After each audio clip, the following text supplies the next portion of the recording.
Hello student, welcome to my channel सरमल lecturer. आज का ये वीडियो क्लास 10 सामाजिक विज्ञान के लिए सबसे ज्यादा इंपॉर्टेंट है क्योंकि आज हम लोग देखेंगे सभी महत्वपूर्ण बहुविकल्पीय प्रश्नों को।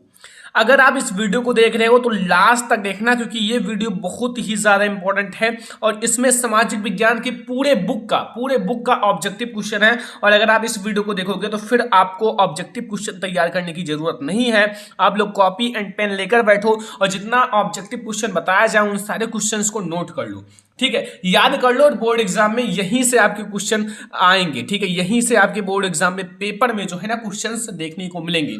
तो वीडियो को लाइक कर दो, चैनल पर नए हो सब्सक्राइब कर लेना और वीडियो लास्ट तक देखना है, ठीक है। पहला प्रश्न हम लोग देखेंगे। सबसे पहले पहला ऑब्जेक्टिव क्वेश्चन जो कि आपको दिख रहा है बहुत ही ज्यादा इंपॉर्टेंट है, वीआईएमपी क्वेश्चन है, इसीलिए मैं आपसे कह रहा हूं सारे क्वेश्चंस नोट करके जाना, ठीक है। यहां लिखा हुआ है प्रश्न number first, young Italy society का संस्थापक कौन था? यानी कि जो यंग इटली सोसाइटी था उसका संस्थापक कौन था? का है गैरिबाल्डी, खा है बिस्मार्क, गा है काबूर एंड घा है मेंजनी।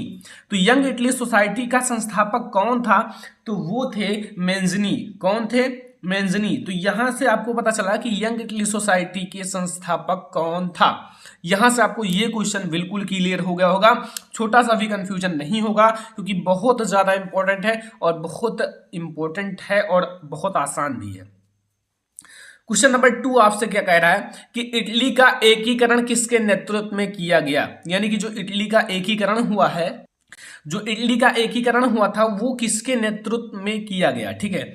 यहाँ का ऑप्शन है ज्यूसेppe गैरिबाल्डी, खा है हिटलर एंड गा है काइजर विलियम प्रथम एंड घा है मैथ्सनी, ठीक है।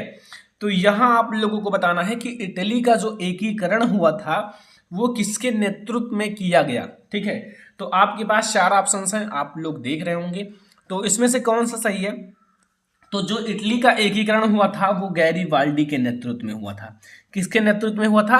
गैरिबाल्डी के। तो यहां से आपको दूसरा क्वेश्चन भी समझ में आ गया होगा, ठीक है, कोई दिक्कत नहीं होगा क्योंकि बहुत आसान सा क्वेश्चन है और बहुत बार पढ़ाया भी गया है। क्वेश्चन नंबर 3, महात्मा गांधी यानी कि महात्मा गांधी जी ने असहयोग आंदोलन कब आरंभ किया? एक असहयोग आंदोलन था जो महात्मा गांधी जी ने आरंभ किया था। तो आपको यह बताना है कि महात्मा गांधी जी ने असहयोग आंदोलन कब आरंभ किया।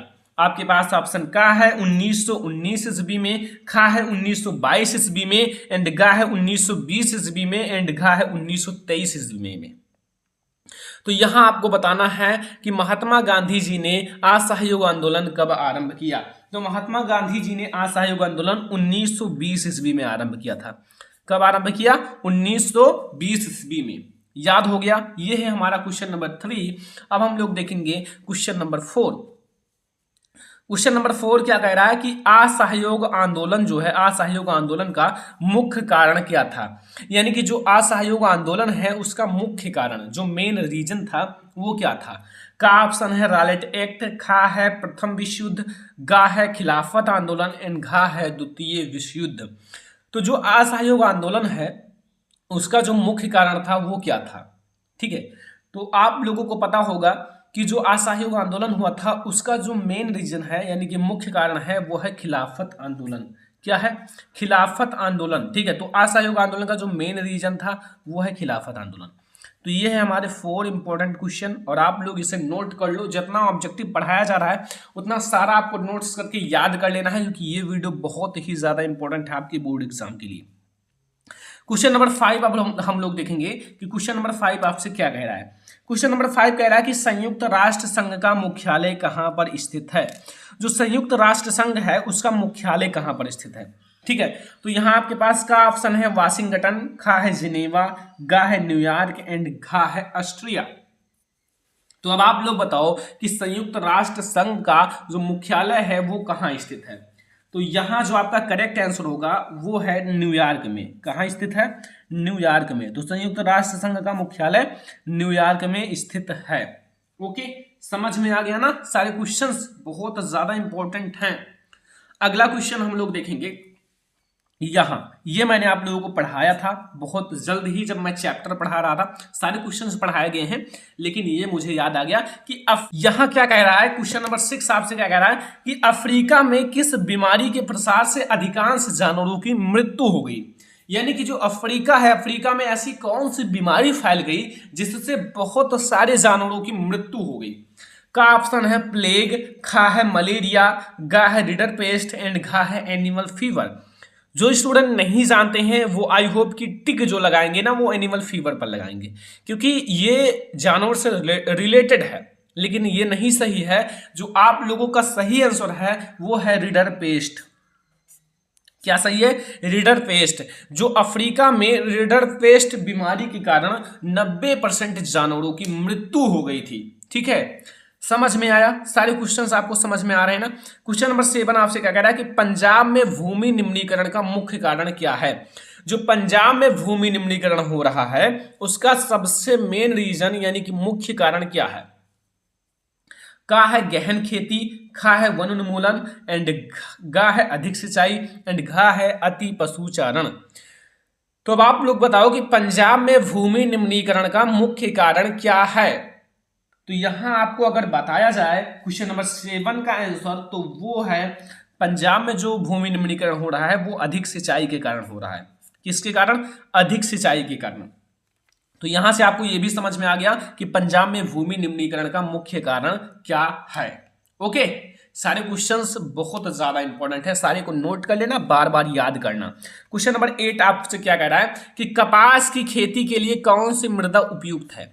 यानी कि कपास की खेती अगर आपको करना है तो कपास की खेती के लिए कौन सी मृदा उपयुक्त है, यानी कि अधिक अच्छा है, जिसमें ज्यादा कपास मतलब उत्पादन हो। का है आपका काली मृदा, खा है लाल मृदा, गा है जलोढ़ मृदा एंड घा है लेटराइट मृदा।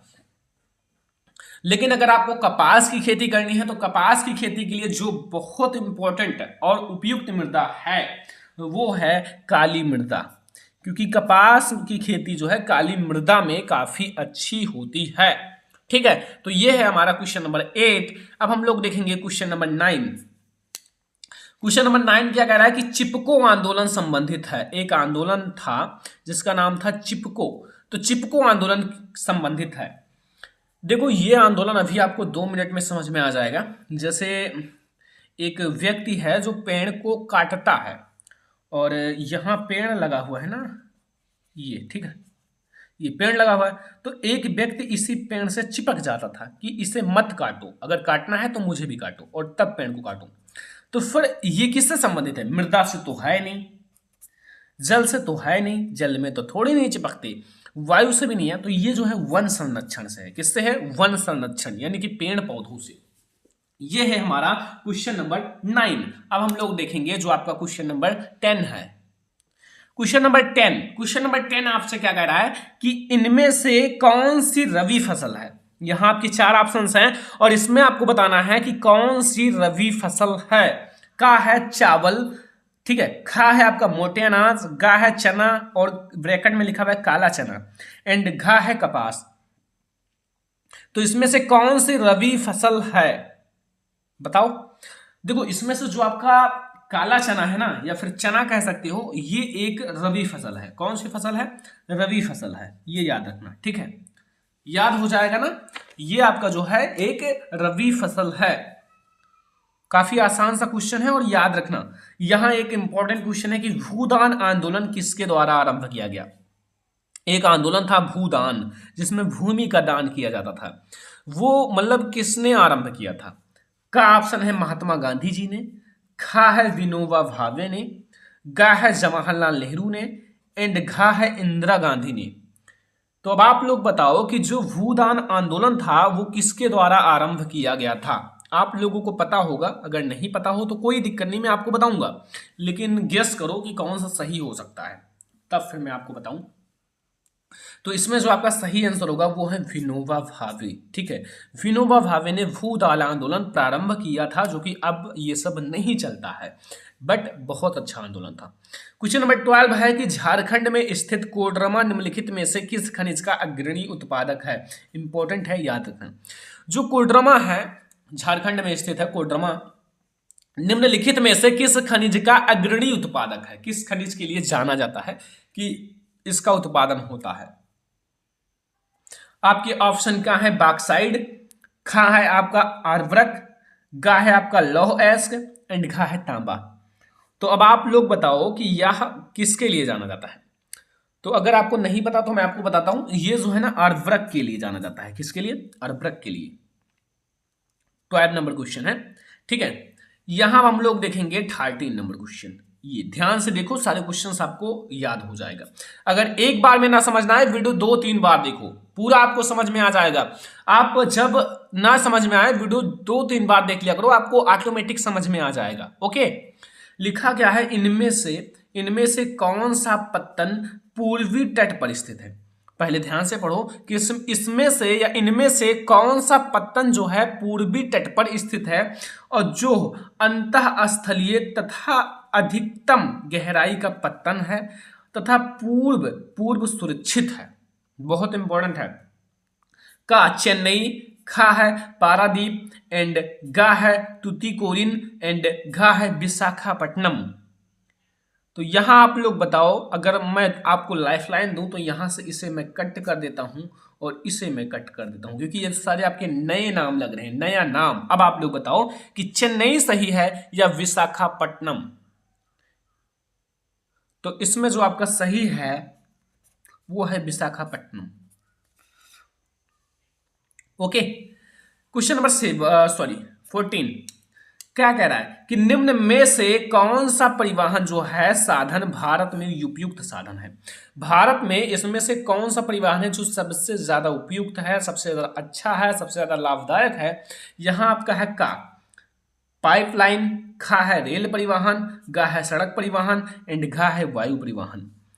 तो निम्न में से कौन सा परिवहन साधन जो है भारत में प्रमुख साधन है, तो वो है आप लोगों का सड़क परिवहन। सड़क परिवहन आपका करेक्ट है, क्योंकि सड़कों के द्वारा ज्यादातर काम होते हैं। आपको पता होगा, कोई सामान लाना है, ले जाना है, कहीं आना जाना है तो सड़क का ही यूज किया जाता है। तो ये है हमारा क्वेश्चन नंबर 14। क्वेश्चन नंबर 15 आपसे क्या कह रहा है, देखो ये जो इंपॉर्टेंट क्वेश्चन है कि श्रीलंका जो है स्वतंत्र राष्ट्र कब घोषित हुआ।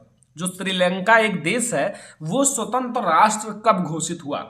का ऑप्शन है 1947 में, खा है 1950 ईस्वी में एंड गा है 1960 ईस्वी में एंड घा है 1948 ईस्वी में। तो अब आप लोग थोड़ा सा गेस करो आखिर कौन सा आंसर सही है। वैसे ये जो आपका सही आंसर होगा ना वो है 1948 ईस्वी में जो श्रीलंका है वो एक स्वतंत्र राष्ट्र घोषित हुआ था। ओके, ये है हमारा क्वेश्चन नंबर 15। अब हम लोग देखेंगे क्वेश्चन नंबर 16। लिखा है निम्न में से कौन सा संघीय राज्य नहीं है। यहां आपको बताना है कि निम्न में से कौन सा संघीय राज्य नहीं है। देखो ये जो है आप लोगों को बताना है। का है मणिपुर, खा है आपका अरुणाचल प्रदेश, गा है हिमाचल प्रदेश एंड घा है दिल्ली। तो यहां जो आपका दिल्ली है ना ये कोई राज्य नहीं है, सिटी है, शहर है। बट हिमाचल प्रदेश, अरुणाचल प्रदेश एंड मणिपुर ये आपका एक संघीय राज्य है। क्या है? संघीय राज्य है। बट इसमें से संघीय राज्य कौन सा नहीं है वो है आप लोगों का दिल्ली। दिल्ली जो है एक संघीय राज्य नहीं है। याद रखना, सारे बहुत ज्यादा इंपॉर्टेंट क्वेश्चन है।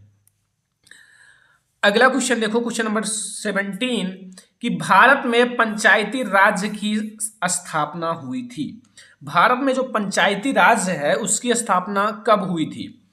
ऑप्शन नंबर का है 1980 ईस्वी में, खा है 1990 ईस्वी में एंड गा है 1992 ईस्वी में एंड घा है 2004 ईस्वी में।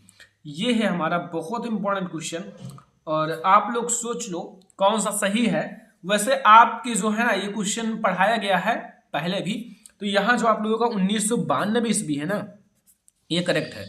1992 में जो है ना भारत में पंचायती राज्य की स्थापना हुई। अगला क्वेश्चन जो आप लोगों का है 18, भारत में यहां औरतों के लिए आरक्षण की व्यवस्था है। यह भी क्वेश्चन पढ़ाया गया है। भारत में यहां औरतों के लिए आरक्षण की व्यवस्था है। का है आपका लोकसभा, खा है विधानसभा, गा है मंत्रिमंडल एंड घा है पंचायती राज संस्थाएं। ठीक है, ये हमारा क्वेश्चन नंबर 18 है और यहां से आप लोग सारे क्वेश्चन जितने पीछे के बताए गए हैं 1 से लेकर 18 तक सारे नोट होना चाहिए, सुव्यवस्थित ब्लैक ब्लू पेन। आपको ये जो है ये जो क्वेश्चन है इसे ब्लैक से लिखना है, इसे ब्लू से टिक लगाओ, ठीक है, अपने कॉपी में, और बढ़िया से पढ़ो, तैयारी जम के करो, ठीक है, और अच्छे से पढ़ो ताकि आप लोगों का नंबर अच्छा आए। यह है पंचायती राज संस्थाएं। जो भारत में यहाँ औरतों के लिए आरक्षण की व्यवस्था है वो क्या है? पंचायती राज संस्थाएं। ओके, क्वेश्चन नंबर 19 क्या कह रहा है? नेपाल में लोकतंत्र की स्थापना हुई। जो नेपाल देश है उसमें लोकतंत्र की स्थापना हुई। का है 2005 में, खा है 2006 में, गा है 2008 में, एंड घा है 2015 में। तो इसका कौन सा आंसर सही है कि जो नेपाल है, नेपाल में लोकतंत्र की स्थापना हुई। तो ये जो नेपाल है ना, इसमें लोकतंत्र की स्थापना 2008 में हुई। ठीक है, 2008 ईस्वी में हुआ था नेपाल में लोकतंत्र की स्थापना। ये है हमारा क्वेश्चन नंबर 19।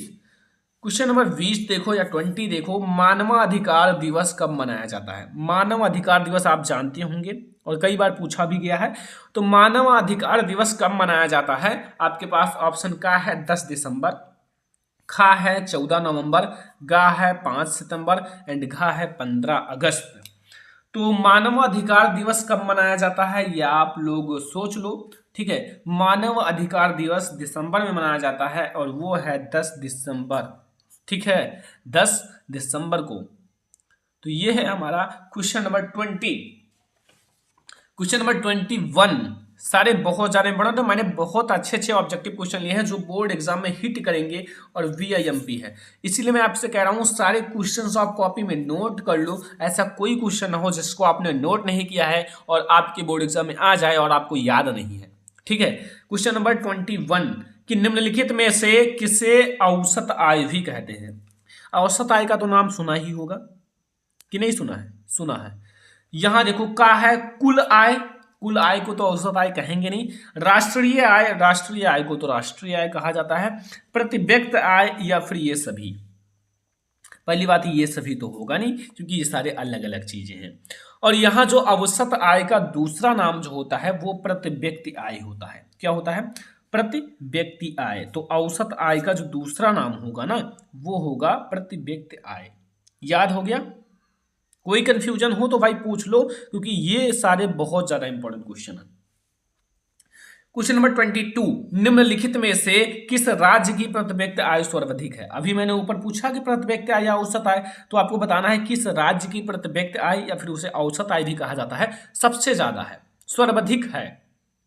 का ऑप्शन है हरियाणा, खा है आपका बिहार, गा है राजस्थान, एंड घा है मेघालय।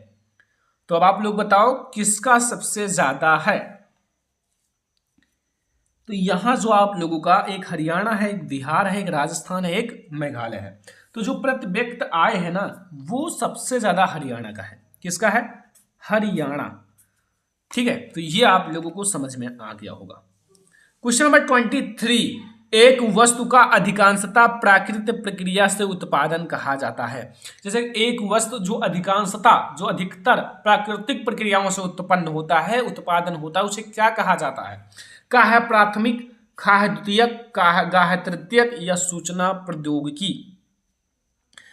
तो यहां जो आपका करेक्ट आंसर होगा वो होगा प्राथमिक। जो अधिकांशतः प्राकृतिक प्रक्रियाओं से उत्पादन होता है उसको कहा जाता है प्राथमिक। ठीक है, प्रा से प्राकृतिक और प्रा से प्राथमिक। थोड़ा ट्रिक याद रखो, ट्रिक आप लोग खुद बना लो। जब मैं पढ़ता था ना तो हर एक का ट्रिक बनाया करता था और फिर बोर्ड एग्जाम में काफी अच्छे मार्क भी आते थे।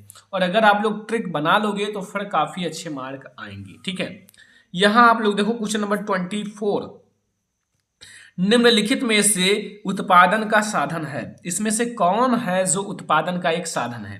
का है पूंजी, खा है लाभ, गा है सेवाएं, एंड घा है कर। तो जो उत्पादन का साधन है ना वो है आप लोगों का पूंजी। अगर आपके पास पूंजी नहीं है तो आप कुछ उत्पादन नहीं कर सकते क्योंकि पूंजी इंपॉर्टेंट है आपके उत्पादन के लिए, आपके लाभ के लिए। ठीक है, अब लास्ट नंबर क्वेश्चन 25 यानी कि 25 ऑब्जेक्टिव क्वेश्चन इसमें थे और इसमें लिखा हुआ है भारत में उपभोक्ता संरक्षण अधिनियम कब पारित किया गया? एक उपभोक्ता संरक्षण अधिनियम था, उसे कब पारित किया भारत में? 1982, 1984, 1985, 1986। तो भारत में जो उपभोक्ता संरक्षण अधिनियम पारित हुआ था वो हुआ था 1986 में। कब? 1986 में। तो ये है 25 मोस्ट इंपॉर्टेंट ऑब्जेक्टिव क्वेश्चन जो ऑब्जेक्टिव हैं और बहुत ज़्यादा इंपॉर्टेंट है। अगर आप इतना याद करके जाते हो तो इसमें से आपको बहुत सारे क्वेश्चंस देखने को मिल जाएंगे। ठीक है, तो इन सारे को आपको नोट भी करना है, याद भी करना है, फ्रेंड्स के साथ शेयर भी करना है, बोर्ड एग्जाम में टॉपर भी बनना है, क्योंकि मैं आप लोगों को हर एक सब्जेक्ट की तैयारी कराने वाला हूं। तो इस वीडियो को ज्यादा से ज्यादा शेयर कर दो अपने फ्रेंड्स के साथ, चैनल पर नया हो सब्सक्राइब कर लेना। और हम लोग ऐसा ही हर एक सब्जेक्ट का ऑब्जेक्टिव क्वेश्चन देखने वाले हैं। साइंस का मैंने ऑलरेडी बता दिया है, सामाजिक विज्ञान का है, ऐसे हर एक सब्जेक्ट का आएगा। तो चलो फिर मिलते हैं नेक्स्ट वीडियो में, तब तक के लिए धन्यवाद।